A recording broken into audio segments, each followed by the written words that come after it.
அஸ்ஸலாமு அலைக்கும் வரஹ்மத்துல்லாஹி வபரகாத்து. ஹதீஸுல் யௌம், இன்றைய ஹதீஸ். கால ஸல்லல்லாஹு அலைஹி வஸல்லம், நபி ஸல்லல்லாஹு அலைஹி வஸல்லம் சொன்னார்கள், அஸ்ஸியாமு வல் குர்ஆன், நோன்பும் குர்ஆனும் யஷ்ஃபஆனி லில் அப்தி யௌமல் கியாமா, மறுமை நாளில் அடியானுக்காக பரிந்துரை செய்யும்.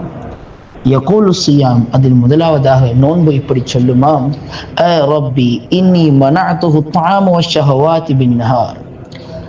யா அல்லாஹ், நான் அவனுடைய உணவை தடுத்தேன், அவனுடைய மனோ இச்சைகளை தடுத்தேன். பகல் நேரத்தில் அவன் உணவு உட்கொள்ளாமல் மனோ இச்சையிலிருந்து தவிர்த்திருப்பதற்கு நானே காரணம். ஃபஷஃபிஅனி ஃபீஹி, எனவே அதன் பொருட்டால் என் பரிந்துரை அவன் விஷயத்தில் ஏற்றுக்கொள் அப்படின்னு சொல்லி நோன்பு சொல்லும். பிறகு யகூல் குர்ஆன், குர்ஆன் சொல்லுமாம், ரப்பி மனஅதுஹு நௌம், இறைவா நான் அவனுக்கு இரவில் தூக்கத்தை தடுத்தேன். ரப்பி மனஅதுஹு நௌம பில்லைல், இரவில் அவனுடைய தூக்கத்தை தடுத்தேன். அவன் தொழுகையினை ஓதிக்கொண்டும் இரவை கழித்தான். ஃபஷஃபிஅனி ஃபீஹி, எனவே என்னுடைய சிபாரிசை அவன் விஷயத்தில் என்னுடைய பரிந்துரையை ஏற்றுக்கொள் என்று சொல்லும்.